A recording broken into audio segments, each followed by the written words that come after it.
context of your conversation? First, I was not even invited to the meeting. So I had gone, I had flown from Kigali that morning, landed at Entebbe, then flown to Gulu with a certain old man to handle entirely different business. Then I saw General Saleh in a meeting with many people. I went to attend, I realized they were EU ambassadors. But then when I entered, he was also surprised to see me. I don't think, apparently wasn't expecting me. He says, but I go every week. At least one day a week I go to Gulu to see General Saleh. So he introduces me and asks me to, I had sat in for a while listening to them talk, and he asked me to give a comment. And I gave my honest opinion. And I will frame it like this. I do not agree that Uganda or any other African country or any country in the world needs lectures from any other country on how it should govern itself. I believe in international law that we should respect the sovereignty and territorial integrity of nations, that we should not meddle in internal affairs of other countries. It's a principle of international law, a principle of international relations. Respect for the sovereignty of countries. That principle of international law is rooted in a concept of international law which is titled sovereign equality. All countries in the world under international law are supposed to be equal. And because they're equal, no one is superior to lecture to the other. Now, since 1990, at the end of the Cold War, the Western world, who define themselves as democracies, and I don't think they are, if we are to define democracy properly, have taken it upon themselves to lecture, to hector, to summon, to issue summons, to bully poor countries. Can I tell you, Timothy, you have problems, I'm sure you have differences with your wife and your kids, and maybe your brothers and siblings. I don't think it's the business of Nicholas Opio to tell you how to run your family. So I find it insulting. But the problem, I think, with the Western world is they have never accepted the principle of equality of sovereignty. They have always believed that they are bosses. And this comes from, you know, about, was it 1648 ambassador? Yes. When there was the conference of Westphalia where the concept of a modern state, 1648, was enunciated. There were a series of conferences, but they call them the Westphalian settlement, where they said all countries are equal. But the Europeans at that time agreed that among them, they're equal. But all other countries, this principle is not extended to them. And that attitude has remained. Because if you go to Germany, the German ambassador was speaking passionately, or you go to the United States, there are massive violations of human rights. I could come here and give an hour of a speech of 3 hours explaining to you the terror African Americans face every day from police. Every 28 hours, an African American male is killed innocently by police. There are more African Americans in jail than were enslaved in 1865 when slavery was abolished. There are more African Americans in jail than in college. I should also add for you that on average, 1 out of 3 African American males goes to jail. And you can study that the criminal justice system in America is not based on the pursuit of justice. It is a form of social control to keep black people in their place. It is the worst. The African Americans constitute 10%, actually to be exact, 11% of the United States population. They constitute 46% of the jail population. In other words, any other country or any other person can lecture to America on how to respect human rights. We all don't. Those ambassadors don't. Right now as I speak, the EU, including the German government, are funding a genocide in Gaza. And I want to show you the hypocrisy of these people and why the agenda is not human rights. Don't be deceived. Africans have always been deceived. When they came here 150 years ago, they said they had come here to spread civilization, Christianity, and commerce or something like that to save us. Colonialism was presented to us as an instrument for our own good, to liberate us from the tyranny of our customs and the despotism of our chiefs. What happened? Colonialism was characterized by genocide, land alienation, extortion, taxation, brutality, racial discrimination. Every bad thing was embedded in colonialism. In this country there was genocide. There is a book called The Modern History of Uganda by Ugandan. You should see how the British killed Banyoro, Baganda, Basoga. 50% or 70% of Ugandan population was wiped out in genocide here. Did you guys know that? You don't. So I am very suspicious of Muzungu inserting themselves in our politics. If we have torture here, That's a matter for me, Nicholas Opio, and my grandson. What's his name here? Mwenda. All of us to fight, and Sarah here and you, to fight for our rights. We need to be active participants in the struggles for our own emancipation. We cannot be passive spectators in that struggle. We cannot be passive recipients of international charity from them. But what they were expressing there is a racial superiority complex, to say we are superior, we are the ones to tell you how should you govern yourselves. You get it. And I get concerned that Africans don't see through this. Let me even leave that arrogance and the racial superiority complex. Let me come to the even practical application of such an approach. You see, Museveni and his system believe that Western countries are seeking regime change, right? Mm-hmm. That's what they believe. Whether they are wrong or right is irrelevant. Governments do not make decisions on the basis of correct information. They make decisions on the basis of information they believe. That's what you should know. When America does anything, or Britain or Norway, it's on the basis of intelligence they have and intelligence that they believe. So, Museveni thinks these people are out to get me. Andrew Mwenda, I want to come here and criticize Museveni and struggle against him. I don't want to be an agent of the West. When they set themselves in the struggle, Museveni says, okay, so Mawada is working for foreigners to destabilize the government. And they know it. Why do they proceed with it? We've been involved, me and my grandson, Nicholas Opio, on the gay debate. You should follow it last year. All of you Ugandans were supporting this law that you should hang people because they are sleeping persons of the same gender, right? I went to court to challenge this law, but throughout that time, 90% of the articles I wrote, 90% of the arguments I made on TV say, Muzungu, keep out of this. Because everywhere I went, people were saying, you are hired by Muzungu to promote a bad and evil in our society. So that local agency is delegitimized. I went to every home of every single ambassador of the EU, explaining to them, keep out of this. The very struggle you pretend to be fighting for, you are delegitimizing it. You are powerful and rich. When you insert yourselves in our debate, people think we are your agents. So the local agency and its legitimacy is undermined by your actions. In any case, who fought for your gay rights in your countries? You did it yourselves. Who fought for democracy in your countries? You did it yourselves. Who fought for human rights? So why don't you think we Africans can fight for our rights on our own without your interference? Thank you. I mean, finally, I want to finish something on this. So the first is, in principle, I believe that we should be left to be active participants in shaping our destiny, not passive spectators of international charity. Two, even if, the interests of these countries, I don't know them, but I don't think they act out of altruism. I believe they act out of interest. Because what they want to gain is an ideology to convince us, our hearts and minds, and which is all the reactions to my articles and my post on Twitter showing. Africans are convinced that whites from Europe are fighting for our good against our own government. That is the worst belief Africans can have, to think that somebody else cares about you more than your own. Because if Bobi Wine came to power today, there will be human rights violations here. Here in this country, there will be human rights violations if Bobi Wine came to power. If my grandson here has been fighting for human rights, Nicholas Opio, trust me, make of Pio president tomorrow, police, the same thing Museveni is doing will happen here. How we can improve consistently over the next 10 years, 50 years, 100 years, we Ugandans will continue perfecting our system of government.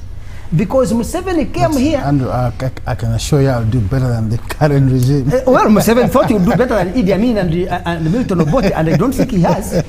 I don't think at the system of government, whether it's violence, brutality, whatever, corruption, whatever, Museveni is better than Obote or Idi Amin. Okay. So, and I don't think Museveni is a bad man. I think that the imperatives of power have dictated that to him. But let me finish this way.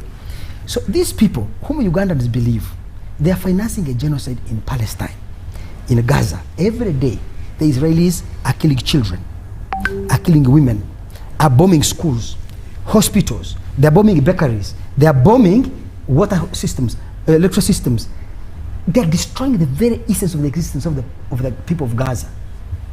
And those Germans, the German ambassador was speaking, and I have argued with him on this matter so many times. Your government, which you have failed to resign from, is funding that genocide. You are saying that torturing one person, Ed Mutwe, is making you so passionate, you are more concerned about it than what your government is funding in Gaza. We come back to the United States. You are allies of the United States, you the Germans, and all of you Europeans. America has been killing, they tell us, terrorists.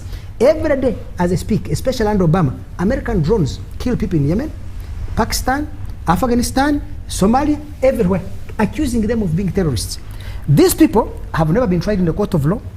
The American CIA is the investigator, is the jury, is the judge, is the execution of the sentence. Okay. Hold a second, guys. Yes. How can the Europeans, who have been supporting America's genocidal murders and of people called terrorists, who never enforce due process, come and with a straight face tell us that they care about human rights? And these African elites believe. Let me tell you the final one, now I'm concluding. In 1890 or 1885, I don't think Kabalega was the greatest democrat in the world, or Mwanga. White people came here at that time, and Andrew Mwenda lived. I would have sided with Kabalega against them. Once we have sorted Muzungu out and is gone away, then me and Kabalega can solve our problems. When the Chinese were invaded by the Japanese in 1937, the communists under Mao Zedong and the nationalists under Chiang Kai-shek were in a civil war. They came together and said, okay, let us first fight. Let's set aside our differences. We first fight the common enemy. Once we finish, we'll sort our own problems. Once Japan was defeated, the civil war resumed and the communists won. And that's what Africans lack. That somehow you accept Muzungu to come and dictate. All Uganda should join together against foreign interference. Once we have shaved off foreign interference, we will sit with Museveni and enter combat with him. But you can't say that you're joining foreigners to fight your own country as if these foreigners are altruists serving you any good. I can tell you nobody cares more about Uganda than the people of Uganda. Thank you. Nicholas, let me come to you.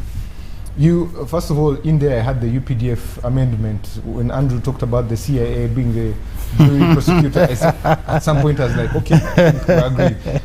When you look at this ceasefire, crossfire that happened in Gulu, we actually spoke around that time there. Yeah. What do you make of it, especially some of the submissions that Andrew is making? Well, first of all, and this is on the basis of, remember the tweet that says this is an abomination? Yeah. Especially the one who was handshaking. Fortunately, the one who was shaking hands was the Swedish ambassador, not the German ambassador. Yeah. First of all, I think it was a huge mistake on the part of the people who organized that meeting to have such a discussion in such a casual manner and allow Andrew to walk in from jump and take over the discussion. From what I understand, he walked in, I think about 20 minutes when the meeting had gone in, and true to Andrew, he will make his views known in a very loud way. It was a big mistake. You do not conduct diplomatic relations in such a manner. To have an honest conversation with the host country, you need to create an atmosphere where there's some confidentiality for diplomats to speak freely. And so I think, first of all, watching what I saw on social media, it was a huge mistake. It just represents how casual we are with many things. And if you've been to Gulu and gone to see Saleh, you can understand that he's a very casual character. And I think he's not bothered by such etiquette. That's why we are here. Because on so many occasions, I've sat in some meetings, closed-door confidential meetings between diplomats and government of Uganda, where frank discussions are held. They should never have allowed that to happen. It's a mistake. And I'm told that the mistake was to allow the press to come into the meeting before the meeting started. The idea was then that they would get out, they would then have their discussions, and then they would brief the press later. That's why diplomats issue what you call a communique. That's not how you conduct diplomacy. That's not how you conduct the business of states. That you allow somebody who was doing something else, like Andrew has said, he was taking some old man to see General Saleh, and then he saw a meeting and he just walked in and he was allowed to say what he wanted to say. That's number one. Number two, the main contestation with people who oppose Andrew Mwenda's arguments is that he is selectively and deceptively citing principles of international law to talk about equality of states. They have a problem if the intervention by foreign governments seek to hold them to account, but they have no problem if they intervene to promote their interest. And that's the deception that Ugandans, I think, are mad about. that they can come here and dictate to us our HIV/AIDS intervention approach through PEDFAR, and we have no problem with it. They can come here and fund 96% of our ARV intervention through USAID, and we have no problems with it. They can fund and finance the UPDF to go to Somalia to fight the Al-Shabaab, and they have no problems with it. Each soldier who has died in Somalia is compensated by the European Union, and those figures sit somewhere in a university in Sweden. So that is the point. The second thing is that to use it to deflect genuine concerns about human rights, the arguments may be sound, the argument may be intellectually sound and grounded, but that you use it when it is raised in a concern about human rights. I can tell you, I read the briefings on the human rights situation in Uganda. The ambassadors were not just concerned about Eddie Mutwe. They used that case because it was an example of the most blatant abuse of power by the army and the army commander. But there were several other cases of human rights violations raised by the ambassadors as a concern. The third thing is this, that international law is more convoluted than just the simple concept of state sovereignty. You have, for instance, the principle of what's called the right to protect. That if you are violating human rights in such an egregious manner, the rest of the international community have a duty, have a right to intervene to protect violations of human rights. This is not a Western idea. This was a General Assembly resolution on the 20th of December in 1993.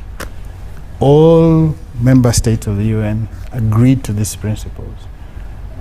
Admittedly, the principles have been abused to intervene in some cases, but that they have a right to do so. To put it in local terms, Timothy, is that if I am your neighbor and I pay for the detergent, soap and water in your house, I have a right to complain if your spouse doesn't shower. Because I pay for it. You know, why should I pay for it?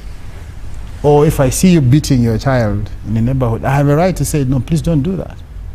So whilst Ugandans have an inherent right to take charge of their country and responsibility to lead it where they want it to go, we also have a duty as members of the international community to accept that certain responsibilities can be borne by external actors, regardless of who those external actors are. And I can tell you there's robust debates about the war happening in Gaza right now. You've heard about campus protests in the US. You've heard about the boycott of certain businesses by people who oppose the war. So there's a robust debate. The fact that Uganda is not pointing out the US for its role in that war, or the Germans for its role, does not negate the fact that there is actually an active debate about it. It's just because we feel, or because we are in fact, in terms of geopolitics, vastly inferior and incapable of actively participating in that debate. But it doesn't remove the fact that there is actually an active debate. The last point to make is this, that diplomatic relations between states are handled by the Ministry of Foreign Affairs. Exactly. Not by the Dimitrov Army spokesperson, Chris Magezi. And that's what I want to ask you. It is bringing village attitudes to international. We're going to come to that. But I wanted to ask, General Saleh is the chief coordinator of Operation Wealth Creation, senior presidential advisor on defense. This kind of conversation, do we have a parallel government that runs the foreign affairs? Because how does a whole 10 EU delegation go up to discuss such patent issues in such a casual way, like you say? So first of all, anybody who knows how the Ugandan state has been working, General Saleh is the de facto deputy president. He does the pre-digesting for his brother. Or co-president. He's a co-president, whatever you call it. The set of power is there. Everybody, including Andrew here, has to go there every week. Ministers after. Nobody goes to Alupo because Alupo is in office, not in power. Power resides in Gulu. General Saleh does the pre-digesting for his brother, who is now aging and I think has lost some of his mojo. Everything happens in Gulu. And so everybody who goes to Gulu, ministers before appointments, permanent secretaries before appointments, make their way to Gulu. Gulu has become the center of power. And so the vice president might be the vice president, but really she's in office, not in power. Power resides in Gulu. The informality of the state is such that General Saleh is the co-president. The second thing is this, that if you are in that area and you're any person of some repute, the hangers on will hound you to go and see him. If a person as small as me has been receiving a lot of requests and calls when I'm in Gulu to go and see General Saleh, can imagine if the entire ambassador corps of the EU arrive in Gulu to visit projects that they are funding. They were not in Gulu for a casual tour. They were visiting projects they were funding, and they are in billions of shillings. And normally the practice is when you're in Gulu, you see the co-president or the deputy president in Gulu, and that is what has happened. That's how we have run the Ugandan state. And the last thing to say is this: you begin to see the problem of the informality of the state, that the president's son and the army commander thinks that he can now engage in diplomatic relations with foreign governments and even severe ties. Relations between states are handled by the Ministry of Foreign Affairs, not by Chris Magezi announcing. In doing so, they've done two things. First, you are revealing things that Ugandan people didn't even know. The question then is, what kind of intelligence cooperation existed between Germany and the UPDF? Many people didn't know. Now we are asking questions. What do they actually provide? You know, we now need to know. They have now let the cat out of the bag. The last thing is this: that you must understand the economic relation between Germany and Uganda. The Germans run the largest coffee farm in the entire African continent, here in Mwenda. Kaweri Coffee is owned by Newman Coffee, the biggest coffee company in Germany. It's the largest plantation owned by foreigners on the African continent. The trade volumes for coffee, Germany is one of the highest importers of Ugandan coffee. Such reckless actions put in jeopardy those relations. The Germans are in charge of our security printing. With the government of Uganda have signed together a joint venture agreement and even formed a special purpose vehicle called Uganda Securities Printing Company Limited. They're in charge of printing security documents in this country. You're putting such things in jeopardy by reckless actions of the UPDF. Professor, you and I have been here, we have talked about Russia, we have talked about China, we have talked about BRICS, the influence especially coming from the West coming to Uganda there. When you look at this purported high-level dialogue, what did you make of it? Especially what was said and if it will have any impact? Yes, thank you, Timothy. Of course, the highlight of it was Andrew Mwenda, so we were represented, but indeed it was a very high-level delegation. Mainly it was actually focusing on human rights. It was an attempt to ask the state of Uganda to account for certain things.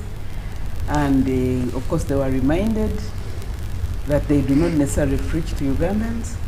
But of course one thing that came out of that meeting are people like, I don't know whether he's honorable, Foucault, trying. So you could also see that maybe what we have been entertained to on Twitter is not a universal position of the UPDF. It is probably a position of someone in a position of responsibility, but then we need to know to what extent does that hold as a position of the UPDF.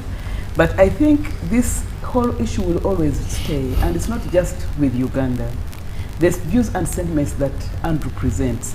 The whole issue of who has the moral authority to preach to another. Maybe it is sad that colonization occurred, because by the mere fact of that event of colonialism, you know, it provides people with the latitude to do what Nicholas is saying.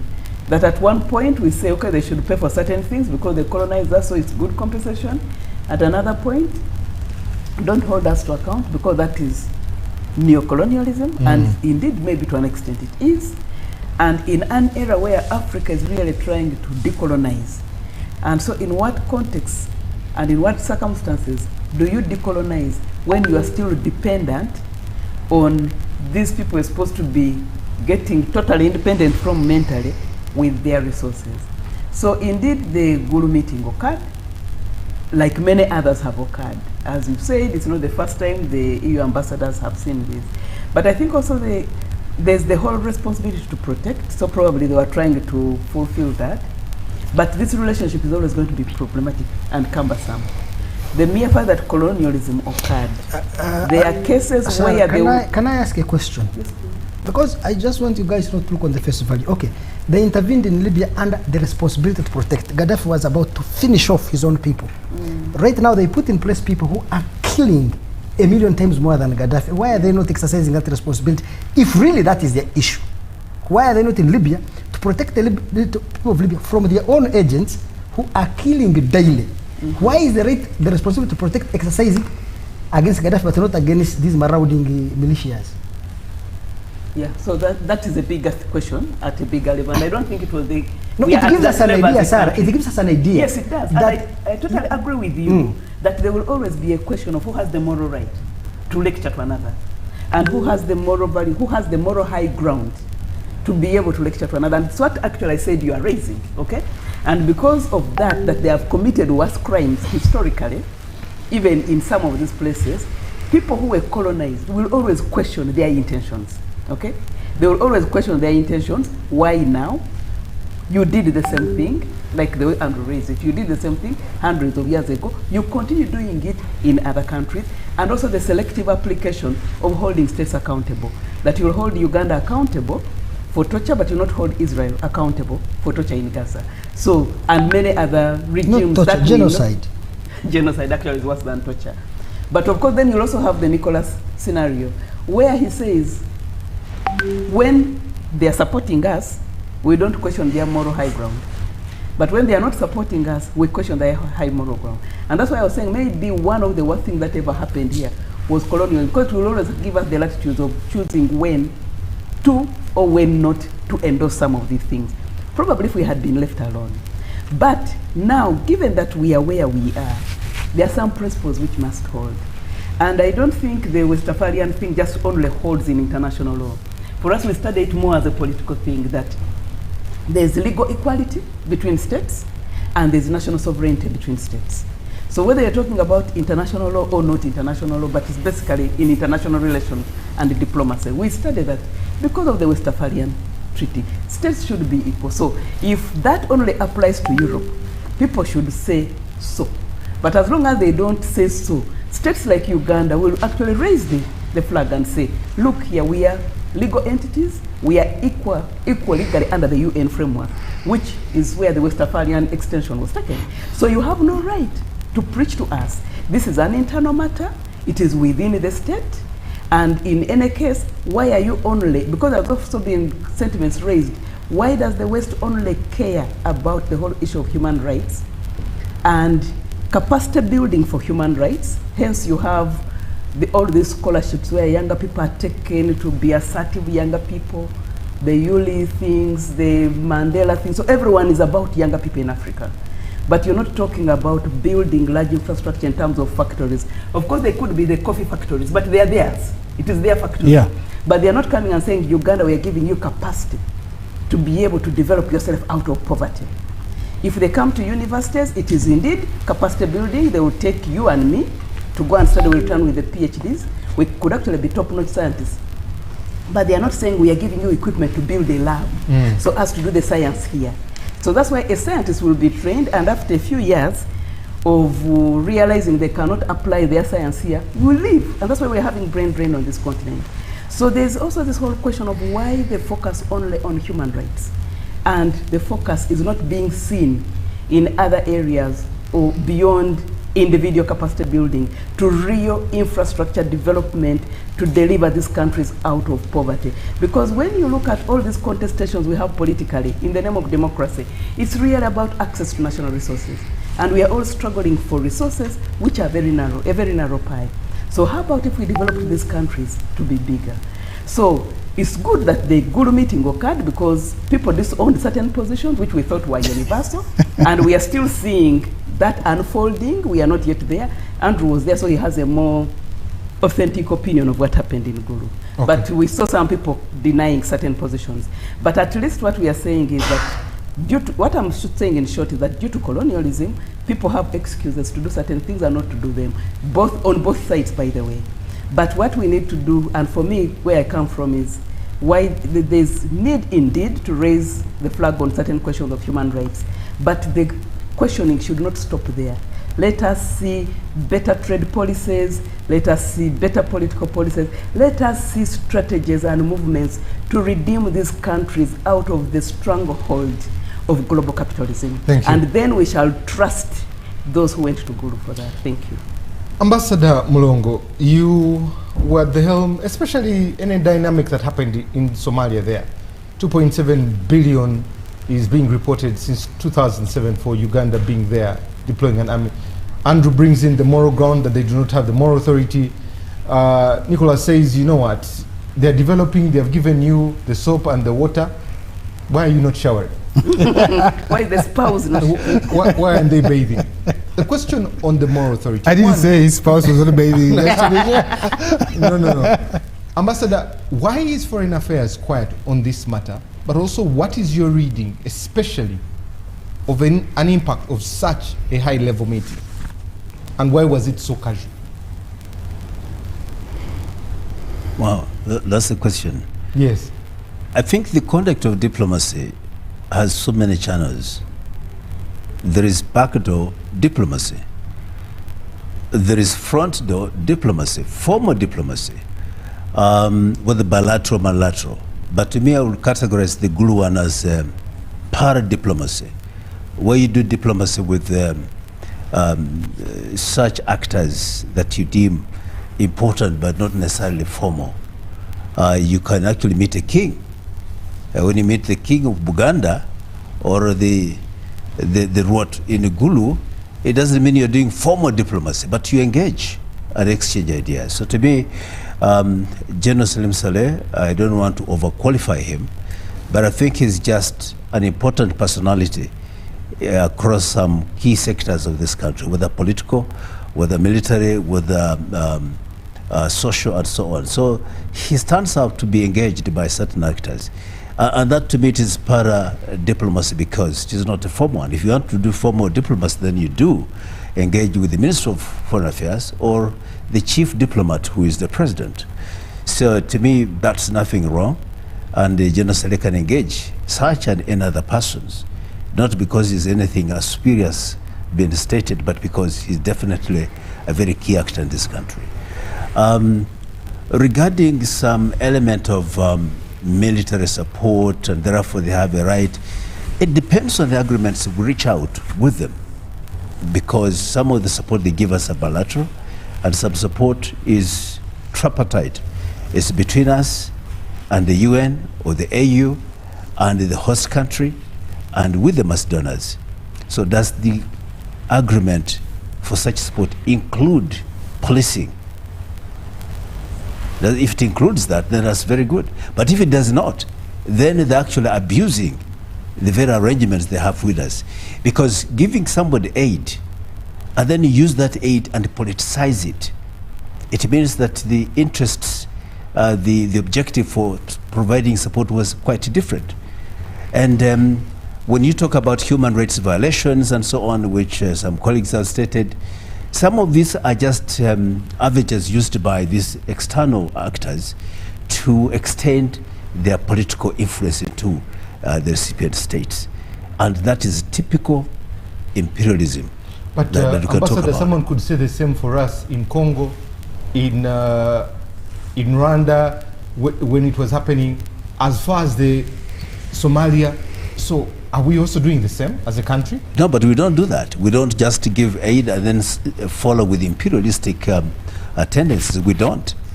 In fact, we've argued with the president here that in terms of mercantilism, whenever the boots and the gun go to a certain ground, that ground should be able to pay back in equal form.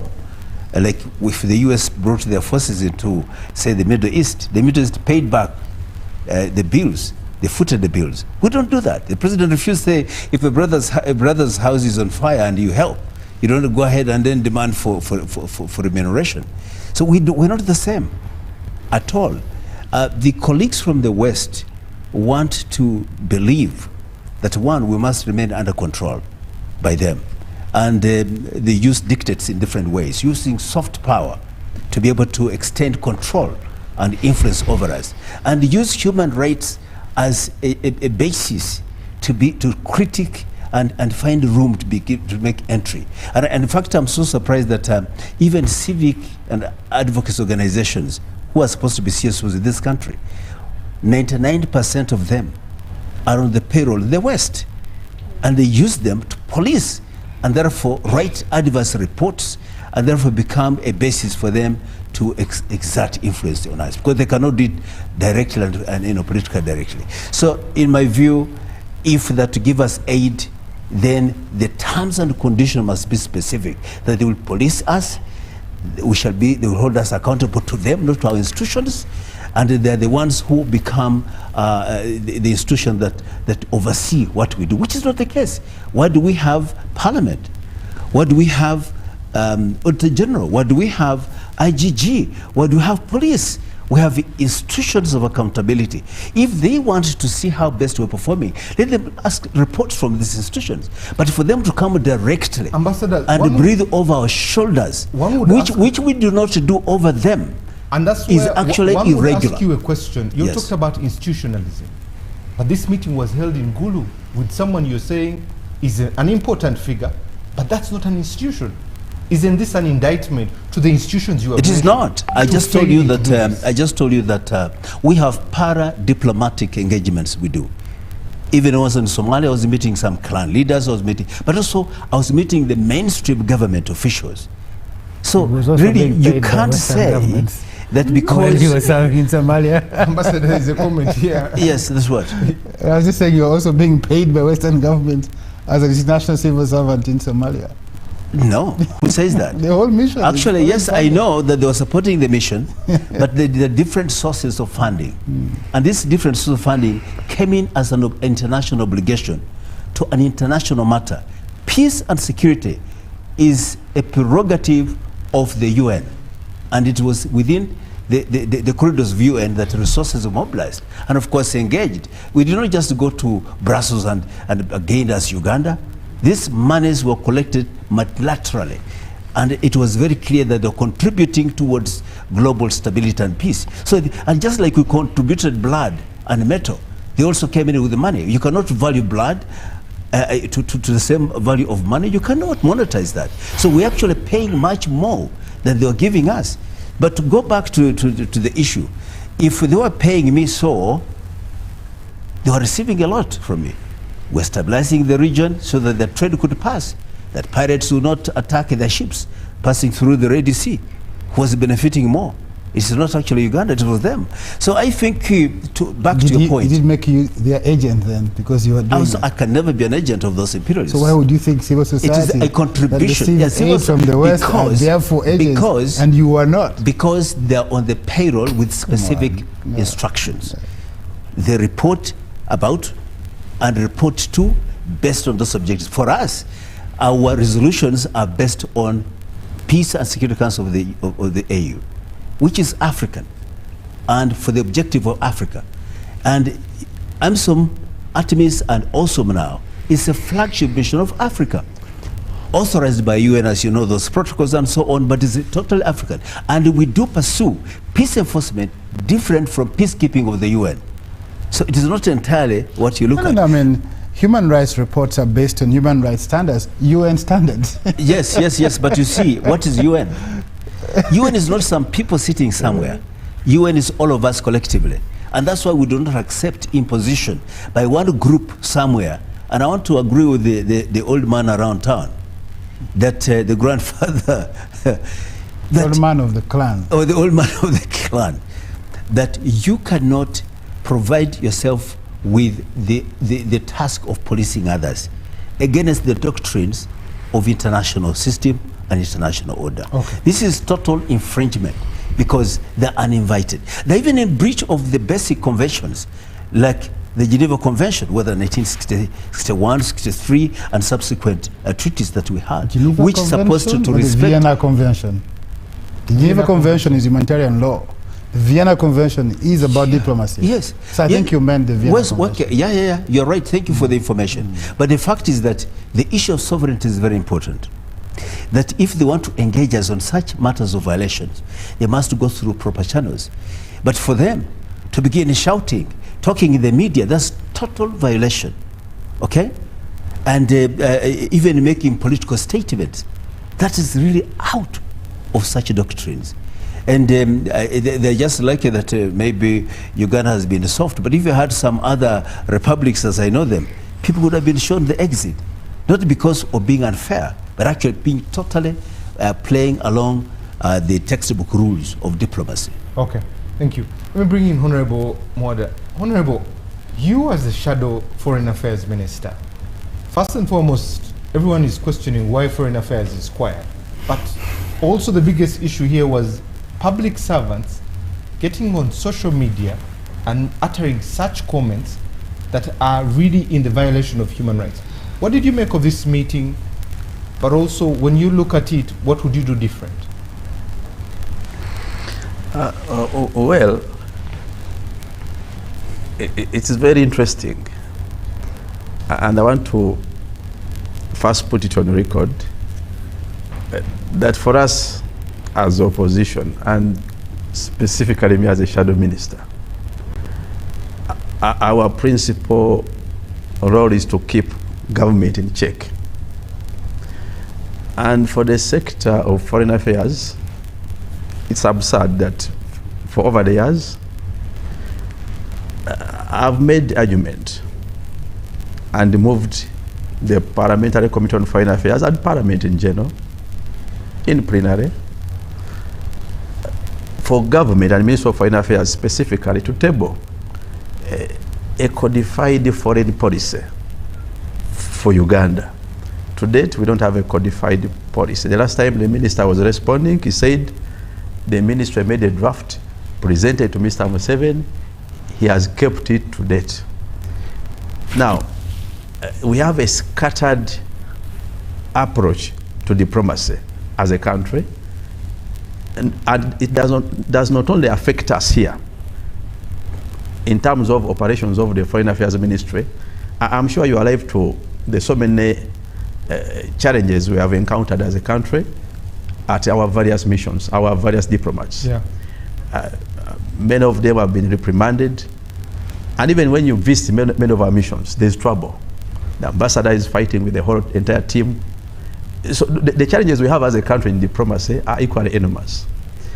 And speaking of the Guru meeting, I knew from the onset when I arrived, when my elder here, Mwenda, tried to interpret my arrival and translate it into governance. Actually, I made the comment before. Of course, from Mwenda's comments and his appearances, not only in that meeting, but in so many scenarios. I've seen him one time in a helicopter, in military uniform. I've seen him. So he's part of the deep state of this country. It is upon him to adduce evidence that he's not. But he has portrayed to the public that is part of the deep state of this country. It cannot have been an accident that he was in Guru. Mr. Saleh must have mobilized the mercenaries, including Mwenda, to attack and storm a meeting, which would have been diplomatic or casual, whatever it was. I wouldn't personally agree that our diplomats whatsoever legitimize illegitimate establishments. We cannot translate our democracy into casual existence of brothers and sisters of Mr. Museveni in this country. Diplomacy and governance must be rooted on the entire fabric of our constitutional order. We have the constitution establishes the government, the executive is very clear who heads the executive, the ministries, and diplomacy generally through the Foreign Affairs Ministry. Now, when we find foreign missions and foreign diplomats interacting at an official level, with an entity, we have questions over. And when I say an entity, I say the entire establishment of Mr. Saleh and whatever he does. So there are a lot of questions. Where does he wield his power from? When you read our constitution, he cannot speak for this country. And neither can Mr. Mwenda, if I call him Mr., has that capacity to speak for this country. His opinions can be written in articles and papers. But now to purport to represent our country in terms of diplomacy is questionable. And his rhetoric against these diplomats must be disregarded. This same team this month met the National Unity Platform leadership. I'm coming there. Yes? Because given the nature of discussion was on 3 areas. Given the nature for elections, given the nature of discussion, human rights, and lastly, you were also discussing, and your president made a press conference with the EU head of delegation next to him. So when you talk about that, really, what part of diplomacy was that? Now, when you look at, if you translate it to now German, because German and EU, they have had engagements with various political parties, including the NRM and NUP. It shouldn't be a problem that they visit NUP. And it shouldn't be translated into failure to comply with diplomatic protocols and treaties or establishments, as may be. Now, but when it comes to interacting with the government of Uganda, and we find sensitive discussions over diplomacy, where we find that the one responding on behalf of Uganda is Andrew Mwenda. I have issues. Who is he in this country? And that's why I'm telling you, he was a mobilized mercenary, specifically to confront diplomats. If they had paid a visit to General Saleh, I would have expected it to be a casual visit or a formal visit, because they have a lot of development programs. For example, when you look at the EU, they have been funding so many programs in this country, and the government hasn't questioned any, as Nicholas stated here. Now, when they question our compliance with the human rights values, the rule of law, good governance, it shouldn't be a problem. But when you look at the repercussions from the interaction after the quarrel, you saw the tweets and the actions from the UPDF. Now that presupposes that behind the Guru meeting, and whoever was within the Guru meeting has a bigger influence in terms of decision making of this country, especially when it comes to the UPDF and the military. When you look at the rhetoric, it's concerning.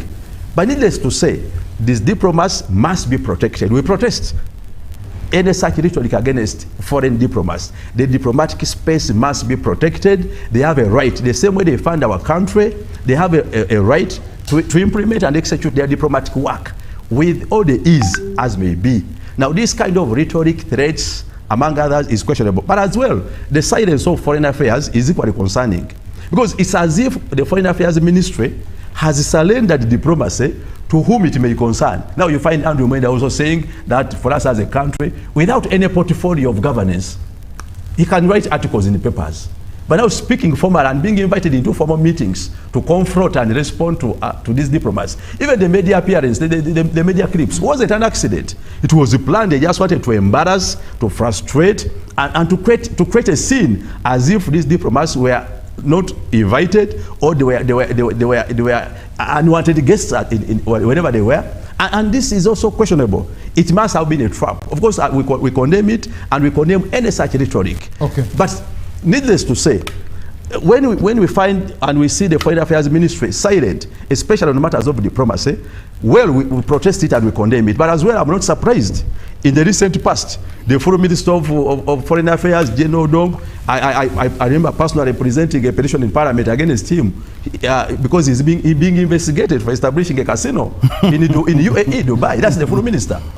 Now, when you look at the deputy, and equally the Foreign Affairs Ministry was militarized. The minister is a general, the state minister for international cooperation is a son of a general. So that is militarization. So they have not also been trained and mentored into diplomacy. When you look at our ambassadors, last time I checked and asked in Parliament, how are our ambassadors also equally trained? I was told they are taken to Chankwanzi for drilling. Now, we as a country, we are troubled, especially when it comes to diplomacy. And little wonder, when foreign diplomats choose now to look for whoever has a say in this country, I wouldn't be surprised. Because through the Foreign Affairs Ministry, there is silence and ignorance. in terms of diplomacy.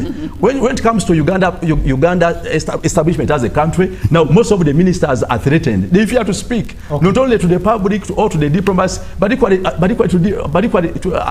they fear such encounters because they cannot now drive this country. They don't know whether their say matters for this country. It is these Mwendas now who are speaking, and this is a total disregard to our democracy, to our constitutional order. So Uganda is troubled in all corners, and whoever has a voice, including diplomats, that will reprimand this government, respect the rule of law, human rights protection, good governance, is welcome, we support it, and we shall defend the diplomatic space. Thank you. Let me read some feedback. Good evening, Timothy and the panelists. Mr. Mwenda has typically, with absurdity, tried to divert the subversive issues of the questions around torture to Ugandans. Someone known to him turned it into an issue about Europeans. Andrew, that is absurd and very sad to hear. The Europeans' concerns aside, the issue is the conduct of senior public officials that have been called out to have good manners in public. Please stop diversionary and mercenary conduct in a good country. Julius Mukunda here, okay? Musungu James continues and says, my name is James. Timothy, I'm lost completely. What role does Andrew play in international affairs? We have a whole Ministry of Foreign Affairs. Is Andrew the Foreign Affairs spokesperson? Greetings from the OB of Nicholas Opie, okay? This is quite lengthy. Thank you for the show and the deliberations. National integrity preservation. Uganda is culturally diverse. A country with 50 ethnic groups, different languages, religions, traditions. Mutual respect should be recognized and valued by all people who get integrated into a holistic development for peace and coexistence. Our culture is rich, and the European Union should not undermine our culture values by promoting their own culture since obtaining our sovereignty. Okay, thank you very much for that. This is Vincent from Soroti. I think Andrew is just biased. Let him explain if the issue that was raised by the delegations was serious concern. He's a mastermind behind all the abductions and inhumane torture, tribalism, corruption, death, and careless tweets. Okay. Please work. Okay. Thank you. Lastly, this is a teacher from Kisoro, and he goes on to talk about different things there. Okay. Let's take a quick break. When we come back from this break, we'll conclude this discussion. The mastermind of abduction. The lecture from the UPDF. Listen more to this break.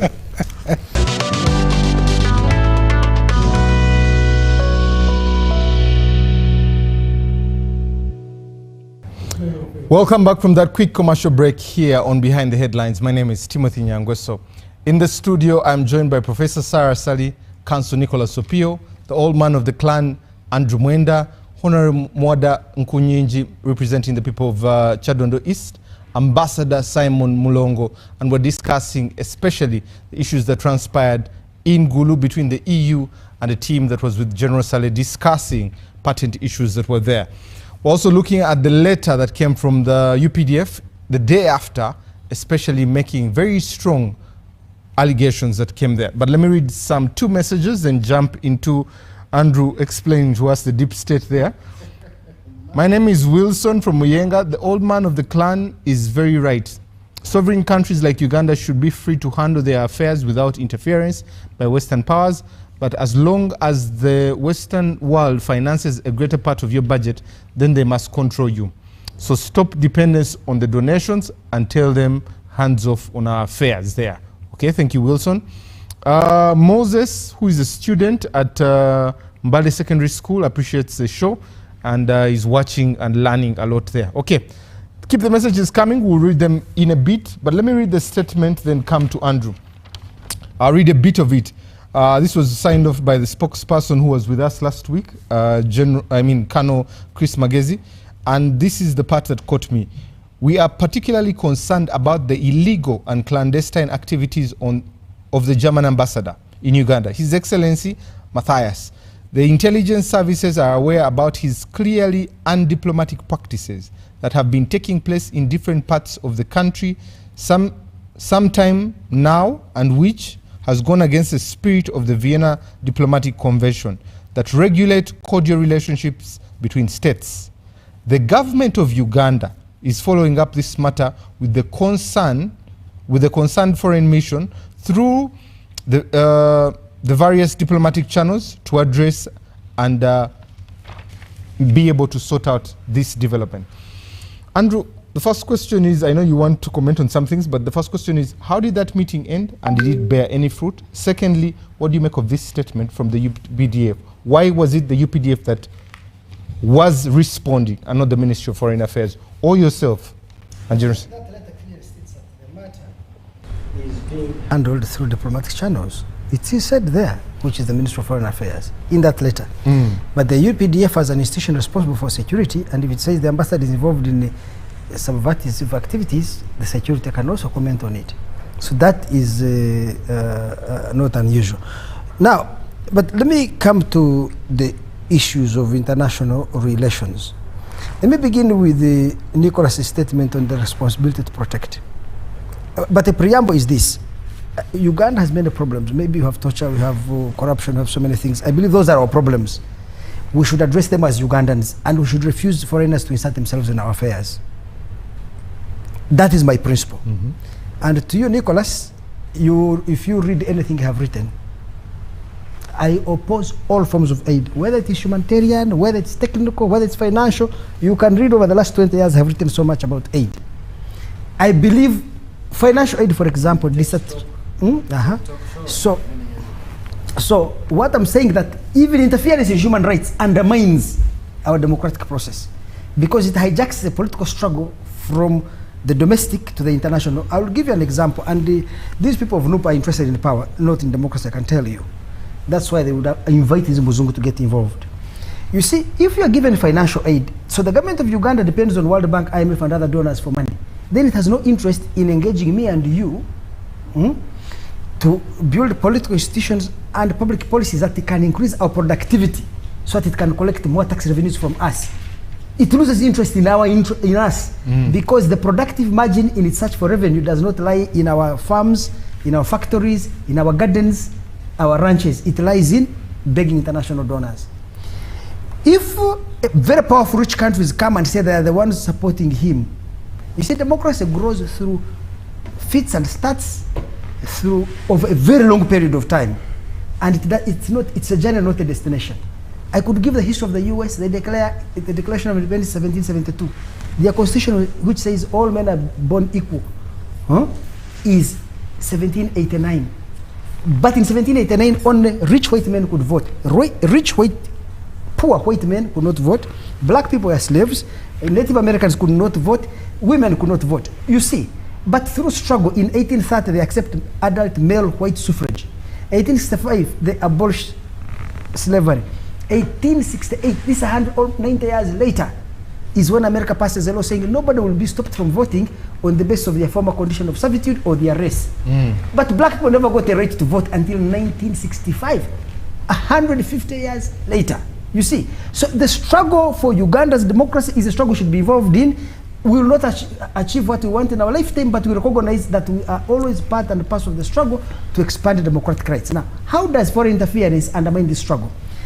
And this is not to criticize the opposition in Uganda, it's just to criticize the structural, it raises a structural point.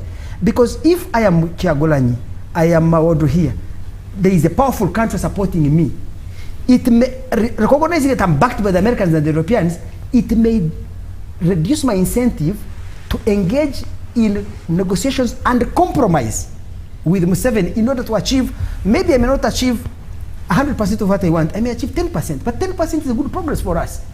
The Americans up to now are still involved in the democratic struggle. They have not arrived there. So, backed by powerful, the Batoro call it kuterektigi. I don't know how I can translate it in English.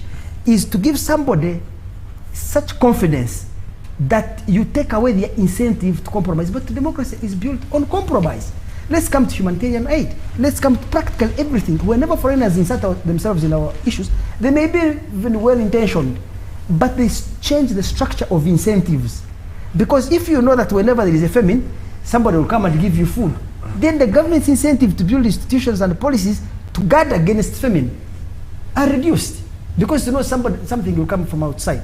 So, avoid foreign interference in our affairs. Even Uganda's involvement in Somalia. DRC and Sudan. Read my ratings. I've said let those Congolese fight until someone wins. Let the South Sudanese win. Uganda can never fix Congo, I can tell you, even if we stay there for 100 years. If we left Somalia today, Al-Shabaab will take over. And I've written articles suggesting that Uganda is stopping the internal process of Somalia from maturing. And that's why we are stuck there. Whatever Museveni benefits from it, whatever delusions possess his mind, we can never fix Somalia. Only Somalis can fix Somalia. Now, let me come to the points of international law. Responsibility to protect. Nicholas. Who assigns this responsibility to who? Can Uganda undertake the responsibility to protect? Because as I said earlier, they went to Libya to protect against Gaddafi. But right now, people are being killed. Why are they not protecting? Why are they not exercising it in Israel? They say this whataboutism, but it tells you something. Why is there this selective application of international rules? If Uganda, from international law, which says respect sovereign equality and respect don't interfere in internal affairs. You say, no, for us we have a rules-based international order. Who has set these rules? We can interfere to promote democracy and human rights. Who defines what a country is a democracy? I don't think the United States is a democracy. It's ruled by a few corporate barons. And ordinary Americans are not saying that government. Should Uganda interfere?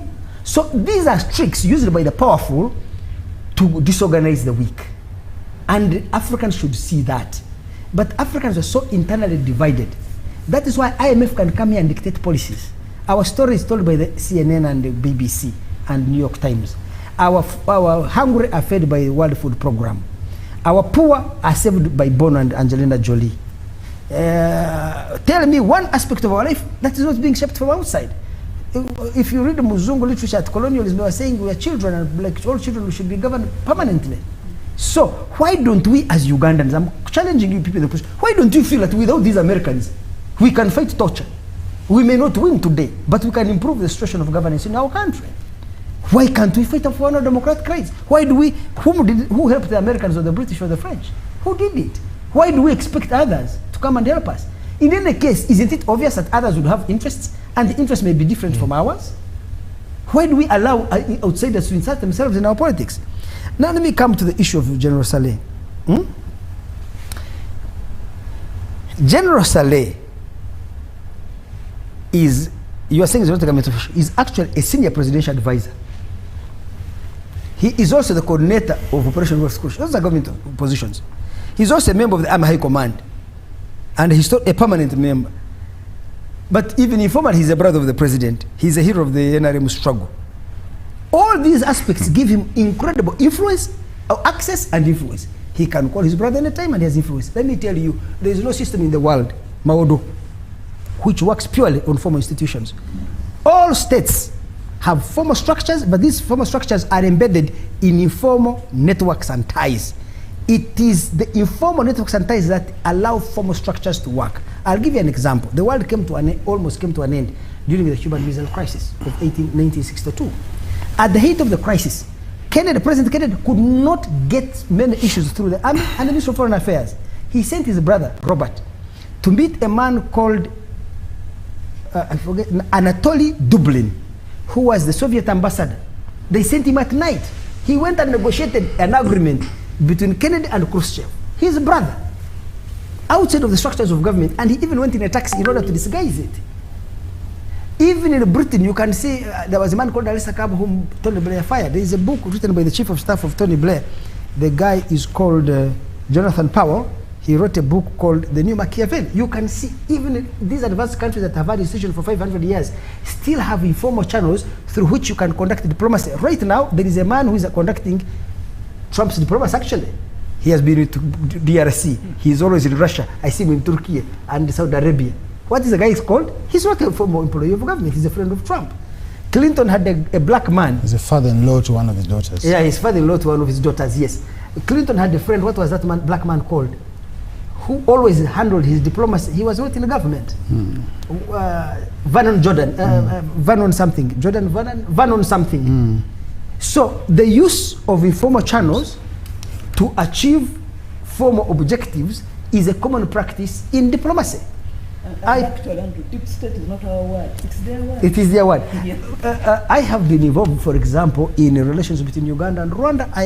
Because I have a good relationship with Kagame, I have a good relationship with President Museveni, and I can carry messages in between. So sometimes state institutions are paralyzed or not the best suited positions to work.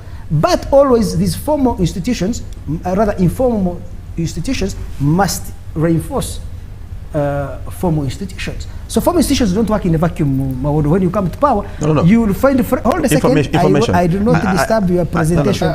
Even when you are choosing just information. I think it is intentional for the likes of Mwenda and his accomplices to dismantle democratic institutions and constitutional establishments, including ministries. Now you are seeing him confessing live that he has been engaged in diplomacy. And for us who are keeping government in check, we have a mission. How do you keep Andrew in check?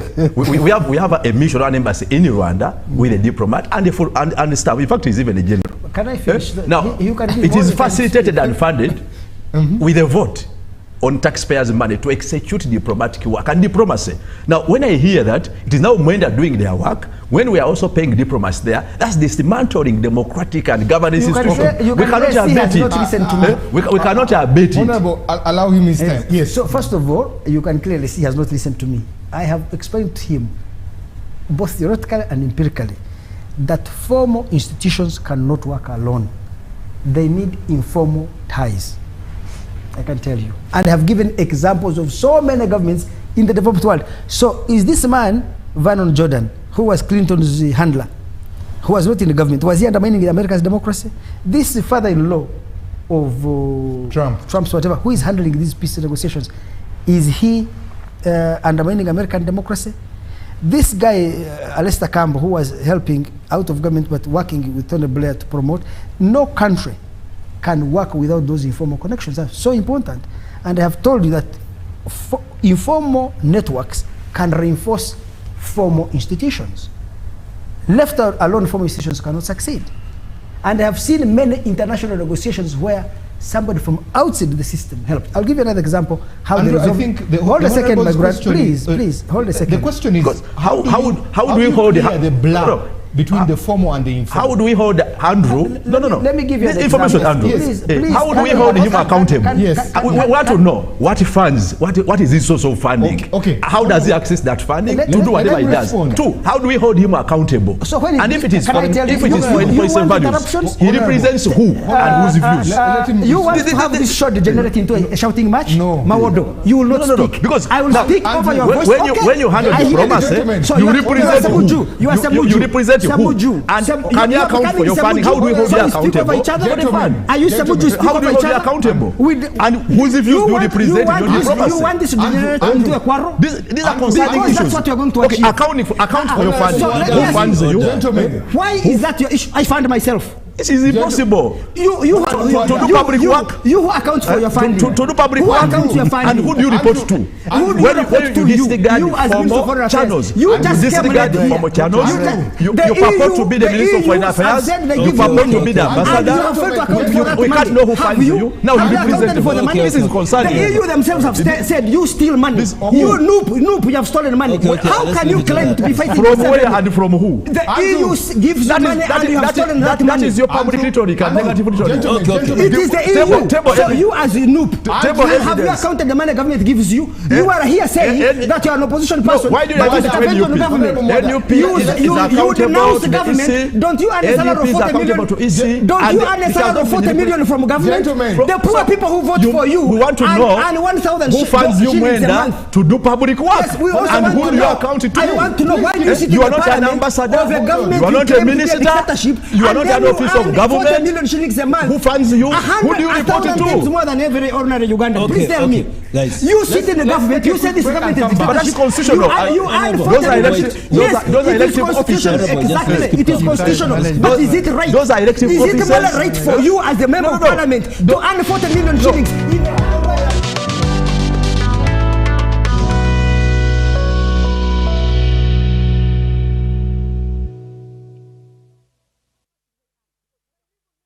No. Okay. We apologize for whatever happened. Andrew, we are back. That gives you 1.3 million shillings every single day. Andrew. You think that's fair because of the Constitution? Honorable, Constitution allows you to scavenge on this Honorable, country. no Cheat comment. the people of this Please, country. We should allow you will it. comment. Who do you account to yourself? Do you account to your voters? Because Andrew, do you account to your voters you are not an who live on ambassador. less than $1 a day? You are not a minister. We Do you want to see how do we hold you accountable? Do you account to the people in of matters Uganda? of foreign relations? For you earning 40 million For you shillings to a month, guys do you account to as the them? agent Please of calm Uganda down. in foreign relations. I'm asking you, for a man like So- you, claiming to so- represent people, you so- represent people who so- live on less than $1 a day. Unless you can account for us. 1.3 million shillings a day. How can you do that? author You have the books. conscience? You can author books. And you come here and criticize Leave first the of all, conversation. you come here to criticize Please allow us to have a Museveni, conversation and from whose palm that is you are civil. feeding. Yeah, you also control Okay, him. then hold Why on. do you want to control me? He's the one who started Because it's this. his time. If Andrew, you want to make this a personal Andrew, debate, I'm asking him, yes. Leave him. I think let's carry now on. let's come back to the debate. Because the question that I posed to you, you talked about informal institutions and formal institutions. Yes. And both of them have to find And a I'm work. not responsible for his Yes. lack of intellectual quality of any type. I'm with you. That's his weakness. Leave him. I'm with you. How do we account for the blur-in bit there? Because you have given examples, and these are democracies that have been around for over 200 years. Ours is a young democracy. How do we help the institutions grow and kill the blur-in between the formal So and the informal? first of all, let me explain to you. Formal institutions cannot work as he thinks. He has no knowledge, any intellectual knowledge of how formal institutions work. He has never studied institutions and institutional growth in his life. You can clearly see he's an ignorant man. Okay. That is one. Let's focus on the Two, conversation. I have explained to you, wherever country it is, you will need informal institutions to support formal institutions. Because he scavenges on the state, he thinks those of us who serve our countries need money from the state. I don't need. Government of Uganda has never bought me a ticket. He feeds off the government of Uganda. I don't feed off the government of Uganda. He can go and check my bank account whether the government of Uganda has ever paid me anything. Never. And listen, I don't need to be paid for me to serve my country. When I went to work as a journalist at Monitor, I went there because it was a calling for me. It was not a job, it was not a career.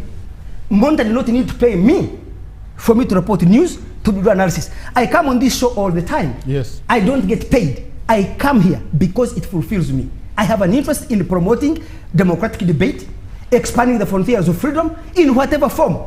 He is involved in it for money. Let him be a volunteer in the parliament, then you can see. He goes to parliament, they pay him 40 million shillings, voters who voted for him, and less than $1 a day. And he says that's a fair thing because it's the constitution. So because the constitution passed the law to feed you and then fatten you and enrich you at the expense of voters, then it is right. Thank you, Andrew. So that is the issue we have. The final thing I have explained to you, this thing about Saleh. Saleh is an official of the government of Uganda, appointed as a senior presidential advisor, but he also has influence. If I'm an ambassador, for example, Nicholas here, are you employed by the government of Uganda? No. Don't the diplomats talk to you about day. Uganda? Every day. So what is this man talking about? If you are a diplomat, you must meet people who have influence, who have voice, and share ideas with them. If you want to exercise influence, that's how you do it. If people don't come to you, it's not my problem that you lack influence. Perhaps because your intelligence is so low, nobody's going to listen to you. Thank So you, the final thing I wanted to say before he disrupted me, and I want you to know that I do not believe that anybody should be have a monopoly on noise and interruption. You would start it in Mr. Mawodo with me. This show will not happen. The final thing I just wanted to say is the one thing that Ugandans should know is that all of us don't need to be employed by government like he is to do work. I believe I can serve this country and I will continue to serve it in every single capacity without a government job. I don't need a government job. I don't need the government pay. You can ask Museveni, he appears before you in the parliament, doesn't he? Or you can go to sit and ask him. Mwenda was flying all the time to Kigali. Have you ever given him 1 shilling? If he tells you yes, ask him where that budget is and how much money he gave me. Okay. So I'm not you. I don't scavenge on the state. But a person with all that power to bypass a ministry, Nicholas, to bypass embassies. when you look at these statements and you look at this meeting that has human rights, that has questioning of public servants, that also has a comment by the UPDF and not foreign affairs, how do we de-escalate whatever undertones are here? You know, first of all, the Gulu meeting was more than human rights. The question of the economic revitalization of northern Uganda was discussed. You saw the ambassadors riding electric bikes in town, promoting green energy and all that kind of stuff. So there's so much in the Gulu meeting. It's a shame that it has now been completely overtaken by a small bit of what was part of a wider meeting. And I think part of the reason the ambassador saw it fit to see Saleh is that a lot of the economic activities in the north is being done through Operation Wealth Creation. And I think there was need to find some sort of linkage, synergies between the efforts of the different parties, and that's why perhaps they found their way to General Saleh. But two things really are important to say here. First is that we must conduct diplomacy in the conventional way of conducting diplomacy. The statements of the UPDF is perhaps an overzealous statement because they have no powers to sever diplomatic relations and ties, whether it is in terms of sharing intelligence information, military support. It's not their place. I think that they are shooting above their weight. They would rather stick to the government systems and in dealing with matters of diplomacy, because it has far-reaching ramifications. I mentioned to you the deep ties, the deep economic ties between the governments of Uganda and the government of Germany. Yeah. The peoples of this country have deep ties with each other. So, but Andrew is absolutely right. Aid is not innocent. Andrew has made this point for a very long time, that aid is not innocent. Okay? But also he's right that the international system is far from perfect.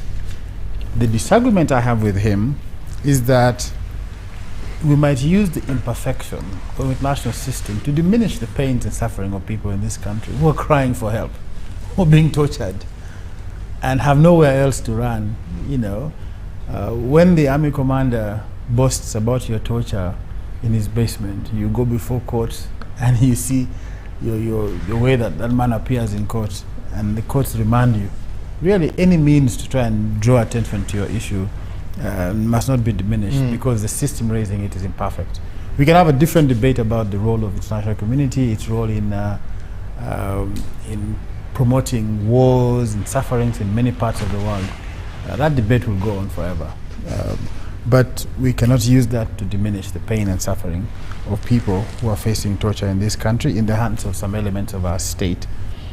The second thing is to say is that accusations about subversive activities are not new, especially as we approach elections. In the last election, the Ugandan state accused diplomats, the EU diplomats, of promoting subversive activities.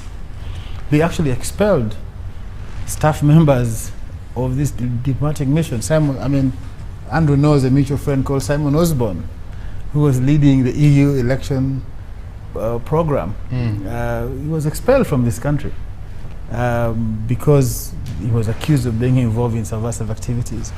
Organizations that receive donor support from these EU missions had their accounts frozen, had their EDs arrested.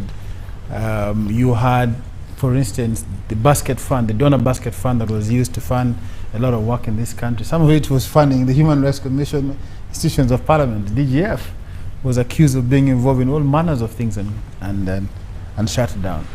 So the accusations of subversive activities, especially as we approach elections, are not new.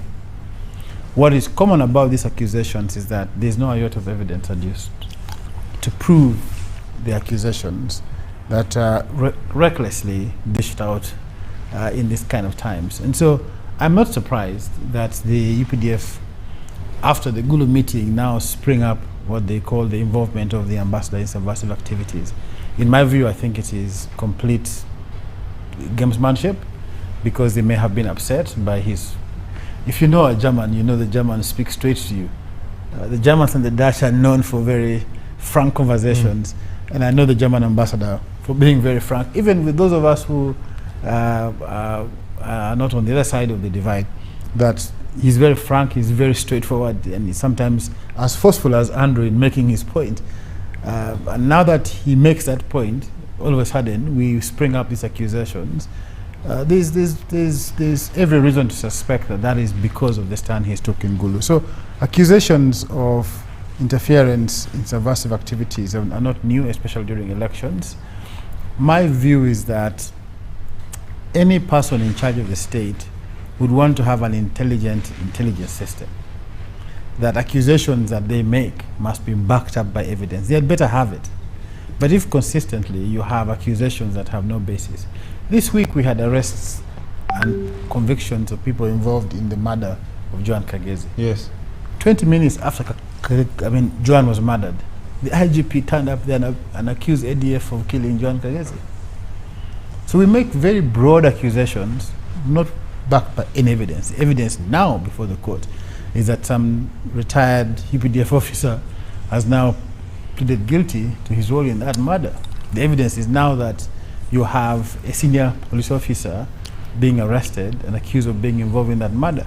So intelligence operations and systems must try and be a little bit more intelligent in the way they collect, collate, and analyze intelligence.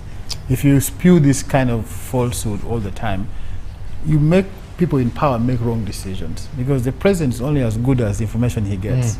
If he gets wrong information, he will make wrong decisions. And so my plea is that we've got to step back from this, UPDF enthusiasm of claiming to severe ties with a foreign country over relations that they didn't sign. It's not their role. It is bringing this casual mentality to a rather serious debate. The second thing is that, and it is good that the EU and the diplomats have chosen a different path. You've seen the German government responding to the Ugandan government. It is not the German Ministry of Defense. And so let's use the official channel. If Chris Magezi thinks that there's an official channel, there was no need for him to interfere and announce a severing of relations with the German government. Thank you. Professor, let me come to you. Nicholas mentioned a lot of things, especially the subversive, the comments by the military there. But also when he mentioned that elections, that caught my ear. 2001, 2006, PRA rose up. The last election, we had P10 and ADF that really overarches every election. When you look at this that Chris Magezi wrote, and you look at our elections, will it have any impact on it? And should we be concerned? Well, I don't know that I can speculate that much, but probably I can try. But for starters, I wanted to say, of course, every state has its formal and informal structures. Every state chooses how it runs its affairs. It is just that I think in Uganda we tend to know what we consider to be informal, but sometimes maybe what we think is informal is actually formal. Whereas in other countries, their informal channels, their deep state processes, maybe their kitchen cabinets are not very known. But every state has this. Of course, there's also the other question that in states like ours, the informal tends to be bigger and broader than the formal. But that is also a debate there for determination. But again, also, one can question why we run the formal the way we run it.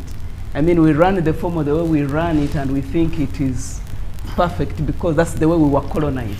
So those who colonized us left us with the outfits that we have, and we hold them dear to us as if they were the only things. And I've always questioned that maybe if we rethink these societies, probably is that the right form of governance that we should even be having. And that's why the African continent is awash with the processes of decolonization. And it's just that because people left, but they have remained in different ways. And probably that's what enables the whole processes of being lectured to all the time. So we are still states in formation, and these processes are going to continue. Like when I did political science, we were told democracy is a discussion, it's a conversation. So it goes on, it continues being contested, and it continues being celebrated. But also one thing we shouldn't forget is what Kwame Nkrumah said at the time when Ghana was getting independence, that if we are going to get only political freedom and we don't work on economic freedom, we should be ready for the guys who are giving us political freedom to return in neocolonialism and imperialism in forms of aid. And for him, aid was just revolving capital of other people who were supposed to be holding us down in shackles. So for some reason, we did get political independence, and we tend to get very, very excited at all these 5-year cycles. And of course, and Nicholas said if someone else, was it Nicholas or it was Andrew, who said that even if other occupants took over, these processes which are systemic will continue. Why? Because our challenges in structural economic advancement have failed. So we still need to look at, and why have they failed? Because when we got political independence, mechanisms were put in place to hold us economically as servitudes to the global economic system. So even if you got an angel from heaven and put them there with our growing population, with our growing needs, we are going to continue having these challenges. And what we see as electoral processes are really contestations of minimal resources. So until we reach a point where we can actually advance economically, and we are allowed to advance economically without all these tariffs and unfair trade laws, we shall remain in these things, getting excited after every 5 years, but having all these gimmicks, but not heading anywhere.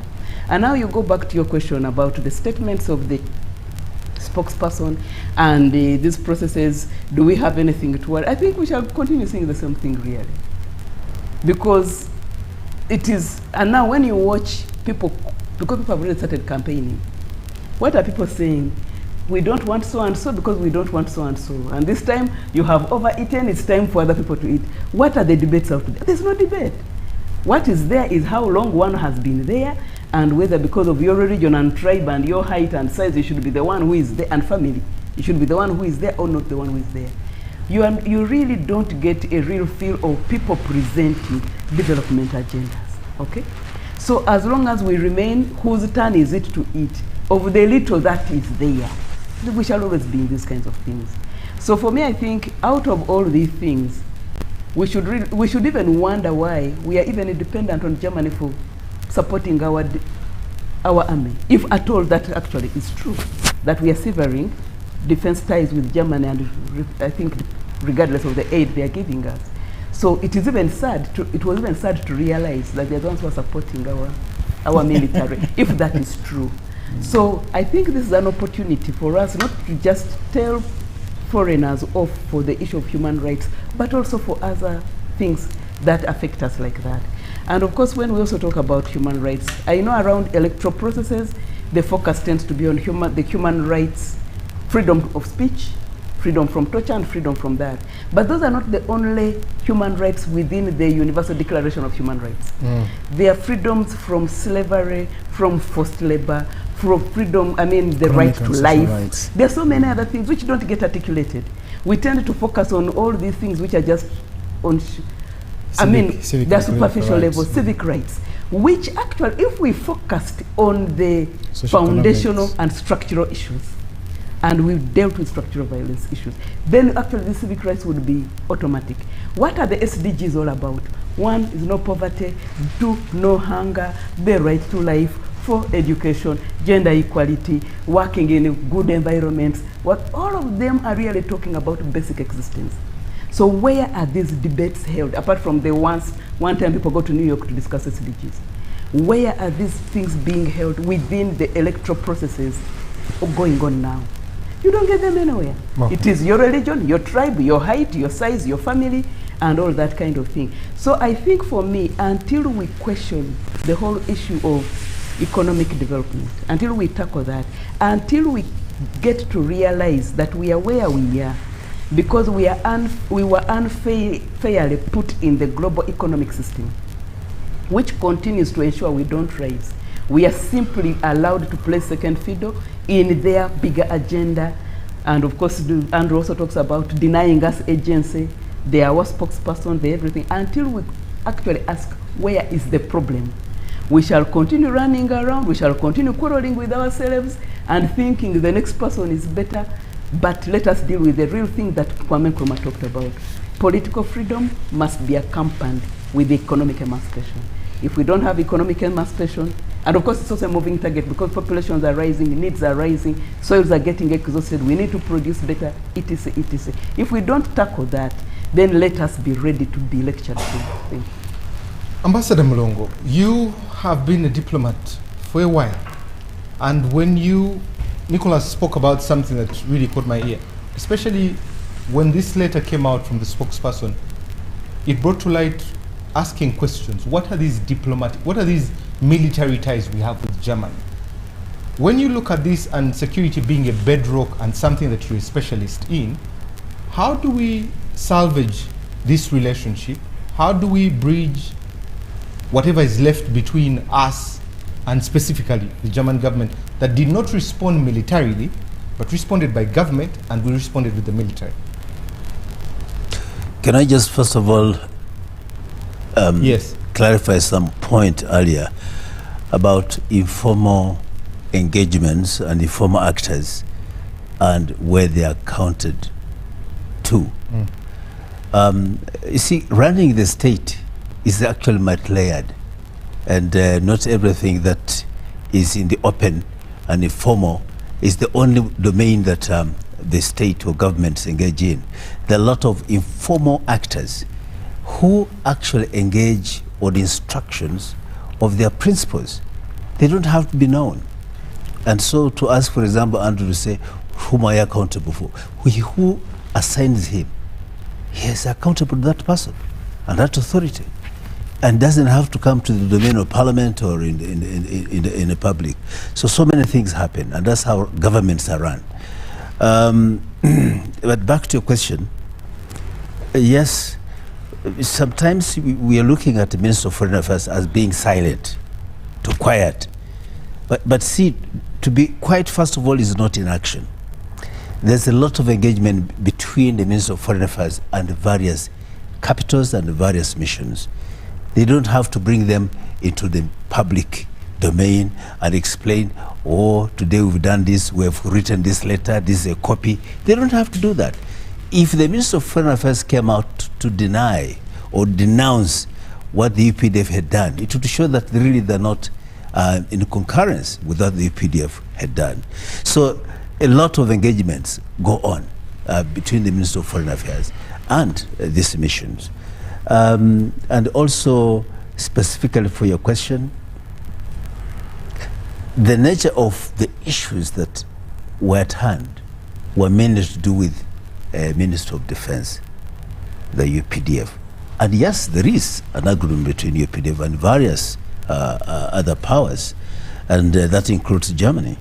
And this includes training and other capability-related things that they have entered into agreement. Yes, the Germans have a lot of capabilities that they support our UPDF with. So, and why Minister of Defense? Yes, because this was specific, because the area of defense is quite fundamental. As you know, defense is one of the most fundamental pillars of a state. And if they wish that it will go to the mainstream of Minister of Foreign Affairs, definitely they will do it. And if they did make that statement, it was to indicate the immediacy of the matter. But I also expect that for it to be formalized, then the Minister of Foreign Affairs will come into play, because they're the ones who are the gatekeepers of the relations between us and Germany. Yeah, so I don't think if that expression alone mean that they have taken over the role of the Minister of Foreign Affairs. No, it does not. So protocols require that even if with such displeasure, the matter will be taken up formally by the Minister of Foreign Affairs. So there are definitely the channels and protocols that are supposed to be followed even thereafter. I would imagine that this could have been at the behest of the provocative statement and what perhaps could have been collected about the conduct of the ambassador. Now, my brother Nick was saying that why would they even do that, perhaps without even proper basis or evidence?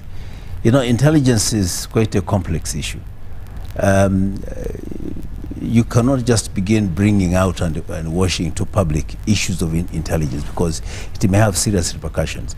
Either, for example, they need to conclude the loop of certain parts of the intel, or they have such information that is so sensitive, it's top secret, it's so classified that they cannot just bring it into the public, but definitely they're armed. By the time such institutions speak of such a matter, it means they have intelligence collected over time. whether it's technical intelligence, whether it's human intelligence, whether there's open source intelligence, information is collected, and over time, and conclusions are reached at. So, yes, it is at the prerogative of the chief consumer, who is the head of state, to maybe bring it out in a manner that he can wish to do so. But most of the time, such information is so sensitive that you cannot just bring it out. Or they can communicate with the relevant authorities on the other side without necessarily bring it into the public. So I think that the issue of the German ambassador, definitely there must be some information that is so critical, and some of which were just brought out at the tip, and there must be some such other information that has not been just brought into public. Ambassador, wouldn't that information have been moved to the Ministry of Foreign Affairs to make the communique? Like Nicholas already said, when such meetings are held, like you were a diplomat, instead of one person blurting it out, couldn't there be a communique that comes from the Ministry of Foreign Affairs, package it well, like the Germans did? Instead of their military responding, the German government responded. Shouldn't that have been the way it went, instead of the UPDF spokesperson? Well, as I said that was just kind of an expression of displeasure by defense. But that doesn't mean that the matter will not or cannot be handled by the Ministry of Foreign Affairs. If that is to be put into effect formally, it has to be through the Ministry of Foreign Affairs. Okay, thank you. Honorable Mwenda, when you see this letter from the UPDF, and you have mentioned about the meeting in Gulu, but a lot of work is being done by the EU to develop our country. How far should this greeting go? It seems like it's going to the elbow instead of a handshake. Well, as long as the 1995 Constitution of Uganda, as amended, still stands, where by Constitution all power must belong to the people, and execution of public roles and work must be in the best interest of the people. I will insist that diplomacy is a formal process. The conduct and actions of the UPDF, releasing a statement naming an ambassador and a country called Germany, I find it as an attempt to bully, character assassinate, and intentionally disregard established diplomatic avenues. There is no proof that they have exhausted diplomatic avenues, if any avenues, and without prejudice to whatever information that may be within the knowledge of the UPDF. I still find the timing and the conduct, equally the mode of communicating any such concerns as intentional, because the bilateral relations between Uganda and Germany have existed from way back. I've been trying to cross-check since 1964. 1964, just 2 years after Uganda's independence. And it involves relations in various sectors. They have supported Uganda in agriculture and rural development, renewable energy, refugee hosting communities, good governance, human rights, public finance management, job creation, among others. And you cannot tell me that we are waking up today to say that now the German ambassador or German is not welcome or is bad, merely because they questioned why Uganda and some agencies of government in this country are disregarding values of fundamental rights and freedoms, including aspects of torture. A country that supports Uganda in development cooperation, and development is in the interest that Ugandans live and live longer in a healthy environment. Now, you cannot say that they have no authority or moral ground to question why there is intimidation, why there is torture, why there is abduction.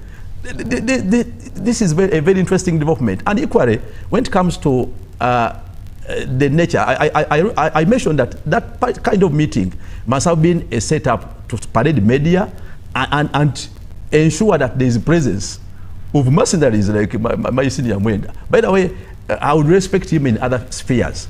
But when it comes to formal service delivery and representing government, I mentioned in the beginning that ours is to keep government in check.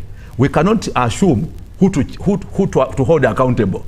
We want to see the Ministry of Foreign Affairs, our embassies, our government institutions, which are well established and which are well known, which we can hold accountable, represent and handle matters of governance and diplomacy. There we have no, we have no exemption. So whether he has acted in good faith whatsoever, we find it irregular.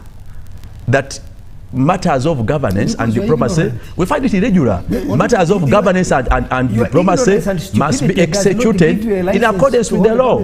When you say you are appointed, but whatsoever, even appointment and delegation must be in line with governance and the law. We have three ministers. We have three ministers of foreign affairs. Three ministers. How do you disregard the three ministers? You jump to Andrew Mwenda.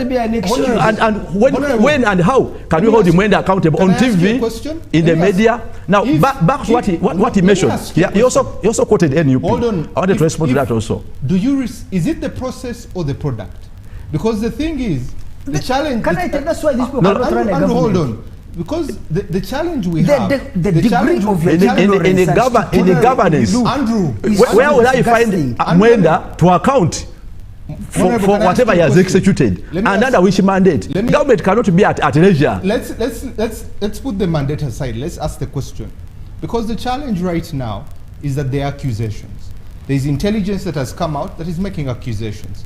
There is torture, yes. They're fundamentals. Is it the process you're looking for, or the product at the end of it? What product are you talking about? If I told you without, first of all, I said without prejudice, if the UPDF or any government agency has any concern towards any diplomat, they are well-established avenues. And those are very clear, especially through Ministry of Foreign Affairs. Those avenues are very clear. They can explore those avenues. But coming in a media to character assassinate an ambassador, a diplomat, is an attack on the diplomatic space in this country.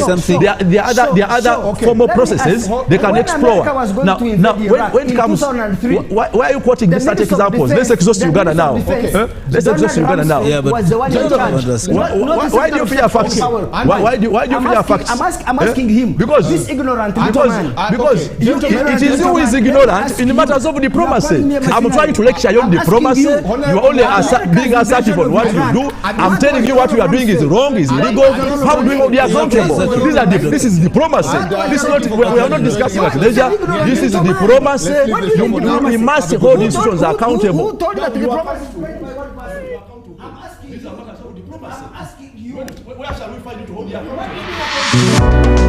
Okay, now let's